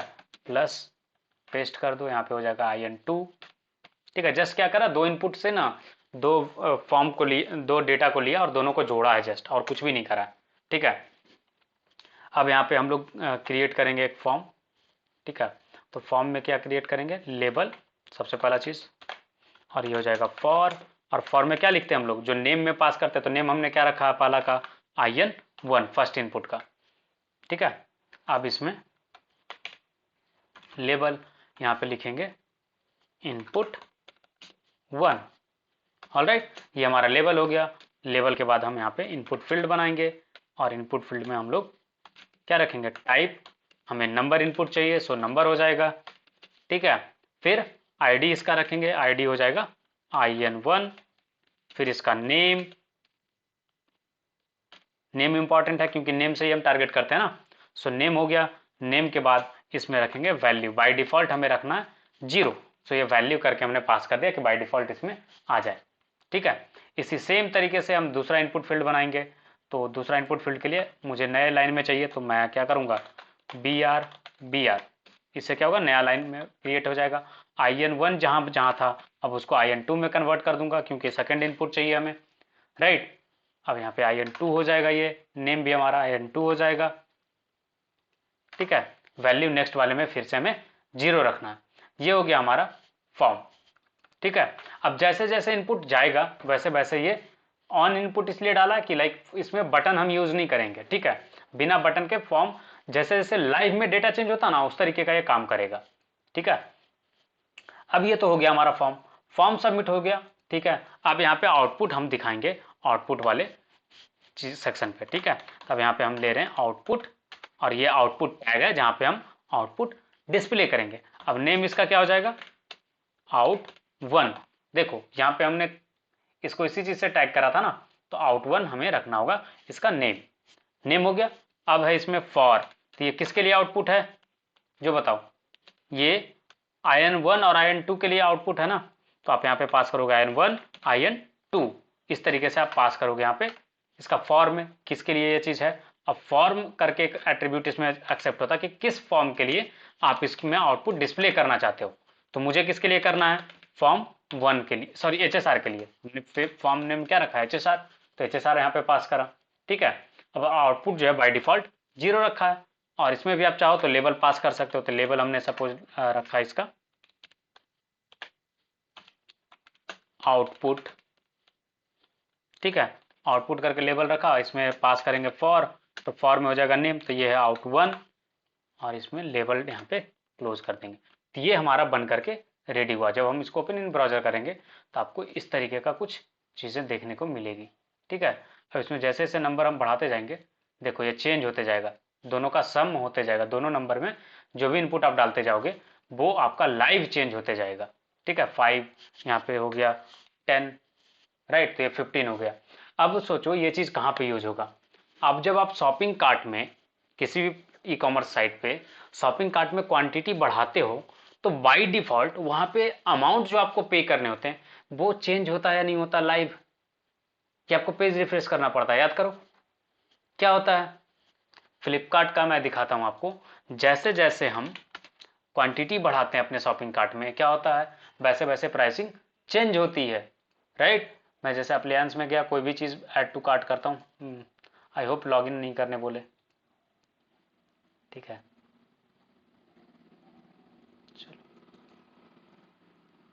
बाई नाउ में गया, देखो अब यहाँ पे क्या था, क्वांटिटी जो है वो 1 है, अब यहाँ पे प्लस करके मैंने 2 करा, देखो ये क्या हुआ, लाइव में चेंज हुआ या नहीं हुआ। फिर मैं क्वांटिटीज का कर रहा हूँ 3, चेंज हुआ या नहीं हुआ।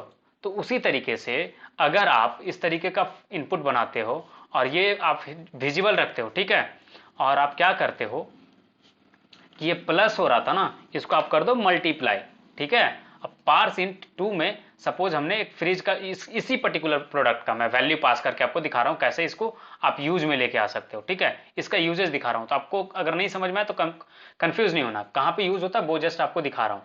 यहाँ पे सपोज इसका प्राइस था 1,15,497, राइट। तो मैं ये वैल्यू उठा करके लाइक यही वैल्यू यहाँ पे रख रहा हूँ, ठीक है, 1,15,497। ये अगर मैं इसको कर दूं हिडन, ठीक है, अब क्या होगा, ये चीज तो दिखेगा नहीं यूजर को, ठीक है। इसको मैं कर दूं क्वांटिटी, क्वांटिटी, ये हो गया क्वांटिटी, ये हो गया प्राइस, राइट। और ये आउटपुट हो गया आपका कितना आपको पे करना है, अमाउंट। अगर ये आउटपुट की जगह पे मैं अमाउंट कर दूं, अब क्या होगा, जैसे जैसे आप नंबर इंक्रीज या डिक्रीज करोगे आपका प्राइस इंक्रीज या डिक्रीज होते जाएगा। इनपुट 2 देखो हिडन है, यहाँ पे 1 करा, 2 करा, 3 करा, देखो बढ़ रहा प्राइस। और देखो जैसे जैसे वहां फ्लिपकार्ट पे बढ़ रहा था, एक पे 1,15,497, 2 प्रोडक्ट चूज किया, 2,21,970 है, राइट। यहाँ पे 2 करो, इस तरीके से चेंज होता है। यहाँ पे डिस्काउंट लगा हुआ है, डिस्काउंट वाला कैलकुलेशन अगर आप कर दो तो वो चीज अप्लाई हो जाएगा। होगा या नहीं होगा? हेलो,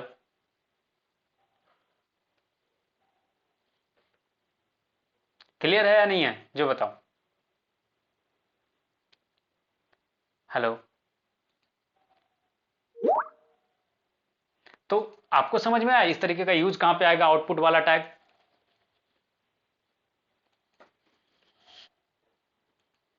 ठीक है, तो ये था हमारा आउटपुट टैग। नेक्स्ट है हमारा वॉइड एलिमेंट्स, जो आपको लाइक फर्स्ट क्लास में ही मैंने आपको बताया था, बस आपको एक रिवीजन करवा रहा हूं उस चीज का। ठीक है, तो वॉइड एलिमेंट का क्या काम था कि हम किसको बोल रहे थे वॉइड एलिमेंट, वो सारे एलिमेंट्स जो सिर्फ ओपन होता है, उसको क्लोज करने का नीड नहीं होता।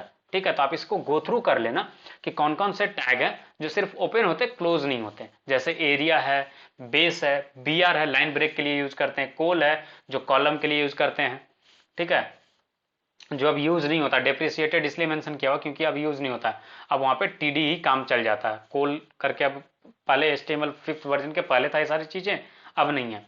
HR है जो एक हॉरिजेंटल लाइन के लिए यूज होता है, जहां भी आपको एक हॉरिजेंटल लाइन चाहिए होगा ना, तो वहां पे HR टैग आप यूज कर सकते हो। IMG इमेज के लिए यूज होता है। इनपुट फील्ड के लिए आपने देखा अभी तक इनपुट फील्ड हमने क्लोज भी कहीं नहीं करा sir, just opening tag use करा, राइट। लिंक है, मेटा है, पैराम है, कमांड है, कीजेन है, सोर्स है। तो ये सारे एलिमेंट्स हैं जो आपको वाइड एलिमेंट्स में कंसीडर होते हैं। नेक्स्ट है हमारा मीडिया एलिमेंट। आपने अभी तक बहुत सारे लाइक प्लेटफॉर्म देखा हो जहां पे आप वीडियो स्ट्रीम करते हो, हॉटस्टार, यूट्यूब, ठीक है, अमेजन प्राइम, और भी बहुत सारे है ना। तो ये सारे प्लेटफॉर्म है जहां पे आप वीडियो स्ट्रीमिंग करते हो, राइट।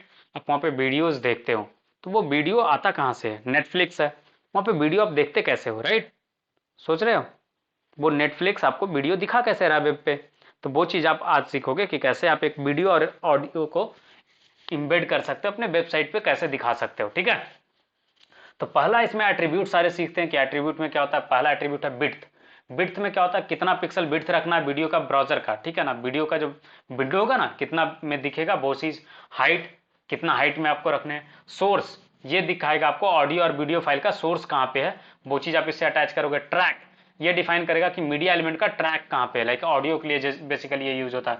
कंट्रोल्स, कंट्रोल्स एट्रीब्यूट से क्या होता है कि जो वीडियो का कंट्रोल होगा या ऑडियो का कंट्रोल होगा, पाउज, प्ले, फुल स्क्रीन, ठीक है, स्पीड इंक्रीज करना नहीं करना है, तो ये सारे जो बाय डिफॉल्ट कंट्रोल्स होते हैं वो आपको देने हैं नहीं देने हैं। ऑटो प्ले, लाइक जैसे ही पेज लोड हो तो वीडियो चलने लगेगा, नहीं चलने लगेगा। जैसे आप यूट्यूब खोलते हो तो पहले ऑटो प्ले नहीं होता था, अब क्या होता है, जैसे आप यूट्यूब ओपन करते हो तो कुछ वीडियो ऑटोमेटिकली प्ले होते रहते हैं, साउंड आप उसका म्यूट होता है बट वो प्ले होते रहता है, राइट। तो ये है ऑटो प्ले वाला चीज। फिर है लूप, लाइक कि जो आपका वीडियो है एक बार खत्म हो गया तो फिर शुरू से स्टार्ट हो जाएगा, लूप वाला चीज, वो चीज। म्यूटेड मतलब कि ये साउंड नहीं आए, तो यही म्यूटेड में ऑटो प्ले रहता है सेट आपका यूट्यूब का कंट्रोल, ठीक है। तो आप ये चीज सीख जाओगे ना, और अच्छे से आप सीख जाओगे तो आप यूट्यूब का प्लेटफॉर्म क्रिएट कर सकते हो खुद से, ठीक है। पोस्टर मतलब कि कौन सा इमेज वीडियो लोड हो, तो जो थंबनेल वाला चीज है ना, यूट्यूब पे थंबनेल अपलोड करना पड़ता है आपको, तो यही है पोस्टर। तो अब एक एक करके हम चीजें देखेंगे, बेसिक सा जस्ट करके देखेंगे कि क्या चीज हम कर सकते हैं, कैसे क्रिएट कर सकते हैं। डिटेल में जब हम नेटफ्लिक्स का क्लोन बनाएंगे ना तो फिर हम ये चीजें करेंगे वहां पे, ठीक है। तो मीडिया एलिमेंट्स में कैसे कंट्रोल होता है, तो ऑडियो अगर मुझे कंट्रोल करना तो ये इस तरीके से आप कर सकते हो, ठीक है। वीडियो के लिए आपका वीडियो सोर्स इस तरीके से होता है। तो पहले मैं एक ऑडियो डाउनलोड करता हूँ और फिर आपको दिखाता हूँ, ठीक है। तो एक ऑडियो मुझे डाउनलोड करने दो, फिर आपको मैं कंट्रोल दिखाता हूँ कैसे ऑडियो काम करता है, ठीक है। ऑडियो डाउनलोड पे गया, फ्री ऑडियो MP3, देखते हैं कोई भी एक अच्छा सा ऑडियो मिल जाए। चलिए, अच्छा हमने डाउनलोड कर लिया। अब क्या करना होगा हमें कि ऑडियो को लाइक जो भी हमने डाउनलोड करा उसको लोकल फाइल में लेके जाना होगा, सो दैट कि हम डायरेक्टली रिलेटिव पाथ दे सकें। अदरवाइज किसी और फोल्डर में होगा ना तो आपको वहाँ से फाइल का आपका पोजीशन देना होगा। तो टाउन यहाँ पे है, ठीक है, मैं अपने फोल्डर में मूव कर लेता हूँ आज डे 4 वाले में, ठीक है। चलिए अब क्या करते हैं हम, एक ये इसी फॉर्म वाले पार्ट पे हम आगे यहाँ पे आउटपुट के जस्ट नीचे 2 BR टैग लगाएंगे और ऑडियो को यहाँ पे कनेक्ट करके आपको दिखाएंगे कि कैसे ऑडियो वाला जो पार्ट है आप अपने साइड पे यूज कर सकते हो, ठीक है। तो क्या करना होगा हमें, तो ऑडियो वाले चीज के लिए आपको बताया जैसे मीडिया टैग होता है, ठीक है। तो आप क्या करोगे यहाँ पे ऑडियो, ठीक है। अब ऑडियो टैग है हमारा जिससे ऑडियो आता है। अब एक एट्रीब्यूट बताया था सोर्स, जहाँ पे आप बताते हो कहाँ पे है, तो हमारा क्या है नेम, इसका रीनेम करके क्लिक करते हैं और इसका पूरा कॉपी कर लेते हैं। देखो इस तरीके से कोडिंग होता है ऑडियो का, आपने सोचा था इस तरीके का कोड होता है ऑडियो का, सोचो क्या क्या चीजें आपको देखने को मिल रही है, राइट। टाइप में क्या हो जाएगा, ये हमारा ऑडियो है, सो आप पर लिखोगे audio/MPEG, ठीक है। या फिर जो भी आप फॉर्मेट में MP3 है तो MP3 पास करते हैं, ठीक है। ये हो गया हमारा सोर्स कि क्या है ऑडियो का। फिर है हमारा कि अगर ये चीज कंट्रोल लाइक ब्राउजर सपोर्ट नहीं करता तो एक मैसेज दोगे ना, तो लिखोगे your browser does not support the audio element. अगर ये नहीं लोड हो पाया बाई चांस सोर्स हमारा तो ये चीज करेंगे, ठीक है। अब देखो क्या होगा कि यहाँ पे कंट्रोल्स अभी तक हमने नहीं सेट करा है, ठीक है। कंट्रोल्स में क्या डिफरेंस होता है वो चीज आपको दिखाएंगे। तो हमने अभी तक कंट्रोल्स दिए नहीं है, राइट। देखो यहाँ पे ऑडियो एक आ जाएगा, अभी तक कंट्रोल नहीं दिया था तो यहाँ पे दिखा नहीं कुछ, ठीक है। जैसे ही कंट्रोल्स ऐड करेंगे ना तो ऑडियो वाला पार्ट आपको यहाँ पे दिख जाएगा कि ऑडियो अटैच हुआ है, ठीक है। चलो अब इसको रिफ्रेश करते हैं, देखो ऑडियो आ गया, क्लिक करो, साउंड आ रहा है आपको, हेलो, आप लोग को साउंड आ रहा था या नहीं आ रहा था? ठीक है। अब नेक्स्ट जो था हमारा एट्रीब्यूट वो था यस, लाइक कि ये ऑटो प्ले होगा या नहीं होगा। मैंने ऑटो प्ले डाल दिया, ठीक है। अब देखो जैसे ही पेज मैं रिफ्रेश करूंगा ये ऑटो प्ले हो जाएगा, और ये ऑटो प्ले वाला जो पार्ट है ये वीडियो में काम करेगा मोस्टली, ऑडियो में कुछ कुछ ब्राउजर सपोर्ट नहीं करता है। तो ये चीज आपका हो गया ऑडियो के लिए, ठीक है। आप इसको जावास्क्रिप्ट से इस पर क्लिक कर सकते हो और आपको ऑडियो चलने लगेगा। अब एक वीडियो की बारी है, ठीक है। तो हम क्या करते हैं, जो हमारा रिकॉर्डिंग्स है ना पुराने लेक्चर्स का, पहले मैं एक को लाइक उसका पाथ कॉपी करके लेकर के आता हूँ एंड देन फिर आपको दिखाता हूँ। उसके लिए एक वीडियो आपको चाहिए होगा, तो मेरे पास तो रिकॉर्डेड वीडियोज हैं, वो लाइक मैं कंटिन्यू कर दूंगा यहाँ पे। तो यहाँ पे मैं उसका कॉपी करके लेके आ रहा हूँ, सो दैट कि लाइक आपको दिखा पाऊँ कि कैसे वीडियो आप अटैच करते हो, ठीक है। नेक्स्ट जो हमारा है वो है वीडियो, ठीक है। तो कैसे वीडियो अटैच करेंगे, तो वीडियो के लिए क्या बताया था कोड, क्या होगा, वीडियो एलिमेंट यूज करोगे आप, राइट। तो यहाँ पे हो जाएगा वीडियो। इसमें बहुत सारे एट्रीब्यूट यूज होते हैं, ठीक है ना। तो हम एक एक एट्रीब्यूट एक एक करके यूज करके दिखाऊंगा, सो दैट कि आप उसके लाइक यूजेज को समझ पाओ कि कैसे वो यूज होगा। ठीक है, तो जैसे यहाँ पे ये नहीं चाहिए, डायरेक्टली पेस्ट कर सकते हैं। ये हमारा सोर्स मैंने पेस्ट कर दिया। टाइप में क्या है, हमारा वीडियो है, और ये क्या है, MKV फॉर्मेट है। पता नहीं अब ब्राउजर MKV फॉर्मेट सपोर्ट करता है या नहीं करता है। अगर सपोर्ट कर जाए तो बहुत अच्छी बात है, नहीं तो फिर लाइक कोई और वीडियो हमें डाउनलोड करना पड़ेगा। ठीक है, अब वीडियो में हमने हाइट विड्थ नहीं डाला था, देखो नहीं दिख रहा ना। अब यहाँ पे मैं डाल रहा हूँ हाइट और विड्थ। ठीक है, हाइट डाला 720, विड्थ डाल रहा हूँ मैं 180। ठीक है, अब देखो ये जो है वीडियो, वो आपको उतना एरिया में आपको आ जाना चाहिए। एक्चुअली उसका कंट्रोल नहीं है। यस, वीडियो कंट्रोल नहीं है, लाइक 1 MKV फॉर्मेट नहीं सपोर्ट करा, तो मैं एक MP4 वीडियो पहले डाउनलोड करता हूँ।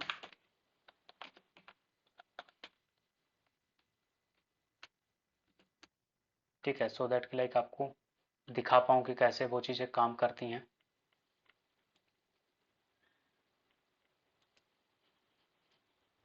आई होप ये जल्दी डाउनलोड हो जाए, 100 MB का है। ठीक है, तो वीडियोज वाला पार्ट पे क्या होता है कि आपको यहाँ पे इस तरीके से काम करते हो। अच्छा हाँ, लाइक हम एब्सोल्यूट URL भी यूज कर सकते हैं। ठीक है, so we are going to use our old videos. ठीक है,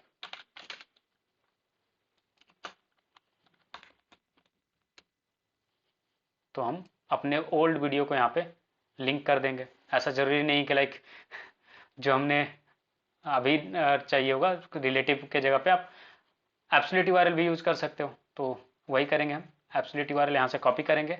ठीक है, आई होप कि ये अलाउ कर जाए। वैसे यूट्यूब वीडियो नहीं इम्बेड होता है जल्दी, उसके लिए आपको इम्बेड वाला पार्ट यूज़ करना पड़ता है, बट ट्राई करके देखते हैं।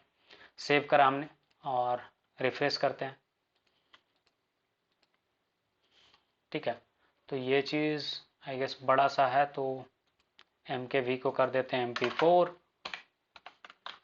ठीक है, अब करते हैं रिफ्रेश, फिर भी बड़ा सा एलिमेंट है, नो इशूज़। इसका साइज़ पहले छोटा कर देते हैं हम लोग, एक छोटा सा सेक्शन में लेकर के आते हैं। तो इसको करते हैं 500px और ये 240 NF है।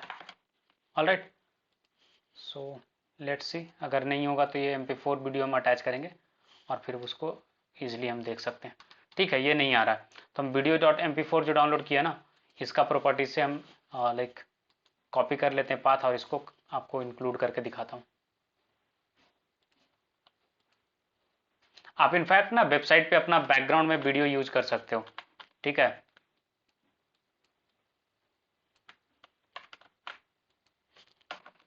240 is enough. Okay, so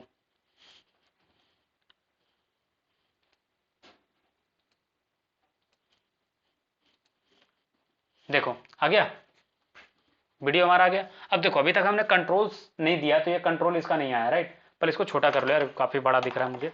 120 360 कर लेते हैं। ठीक है, छोटा सा सेक्शन में बीच रहेगा तो चलेगा। ठीक है ना, ये बड़ा सा कुछ ज़्यादा बड़ा हो जा रहा है। ठीक है, क्लियर है। अब देखो इस पर कोई भी कंट्रोल नहीं है, राइट। जैसे आप कंट्रोल्स एट्रीब्यूट पास करोगे ना, इसका कंट्रोल्स आपको आ जाएगा। देखो कंट्रोल्स डाला तो जैसे यूट्यूब पे आपको कुछ कुछ ऑप्शन मिलते हैं ना, उसी तरीके सारे ऑप्शन तो नहीं मिलेंगे क्योंकि उनका कस्टम है, बट इस तरीके से आपको ऑप्शन मिल जाएंगे। क्या हुआ, पाउज प्ले का मिल गया, साउंड का मिल गया, बड़ा करने का मिल गया, यहाँ से other playback, picture in picture, इस तरीके का मिल गया, राइट। देखो साउंड का वॉल्यूम बढ़ा दिया है। ठीक है, अब इसमें क्या है कहानी कि ये आपको साउंड आ गया, इसमें साउंड था नहीं एक्चुअली वीडियो में। आप ऐसे बोलोगे सर इसका साउंड आया नहीं, तो साउंड एक्चुअली था ही नहीं इसमें। ठीक है, वीडियो में प्ले करके दिखा रहा हूँ, कोई भी साउंड नहीं है इसमें। दैट्स वाई ये इस तरीके से आ रहा है। अगर यहाँ पे साउंड होता, साउंड वाला वीडियो होता, तो साउंड भी आता। ठीक है ना, लाइक विथ साउंड कोई वीडियो अगर मिल जाता तो मैं आपको दिखा पाता तो बेहतर होता। Just let me find out one video for you.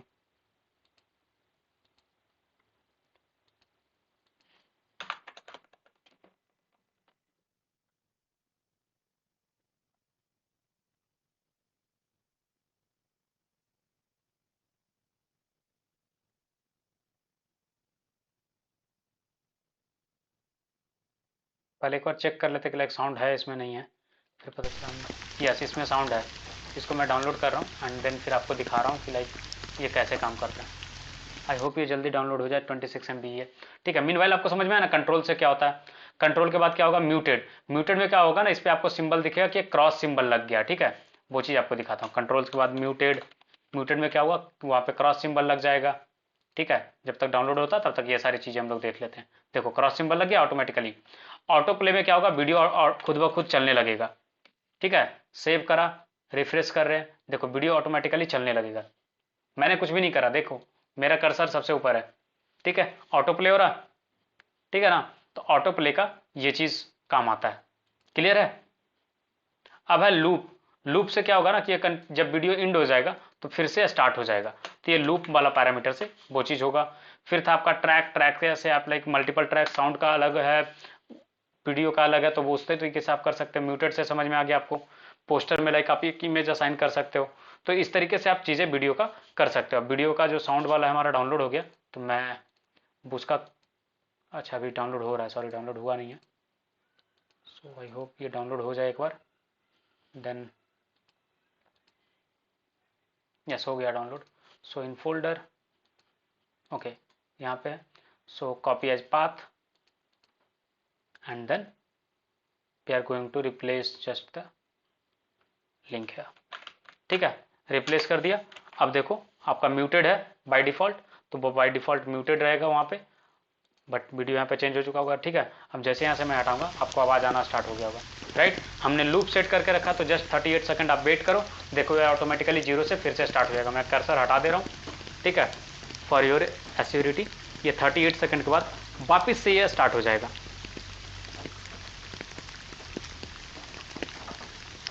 ठीक है, बहुत सारे वेबसाइट पे आपने देखा होगा बैकग्राउंड में वीडियो यूज़ करते हैं वो लोग, GIF यूज़ करते हैं, तो ये इसी तरीके से आपका यूज़ में आता है। देखो 28 सेकंड हो चुका है, 30, 31, 32, 33, 34, 35, 36, 37, 38। अब देखो बाय डिफ़ॉल्ट ये जीरो से स्टार्ट हो जाएगा। हो गया।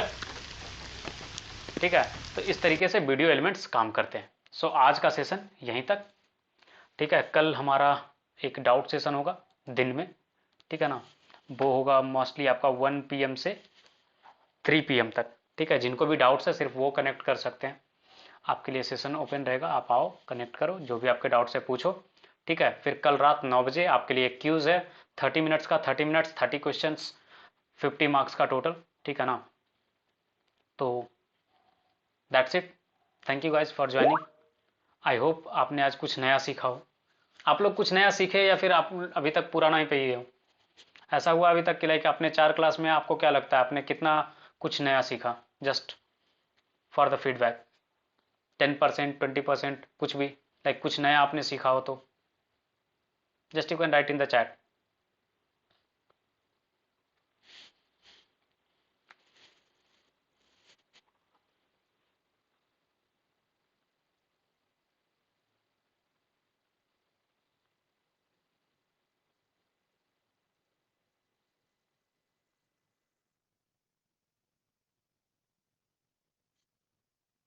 ओके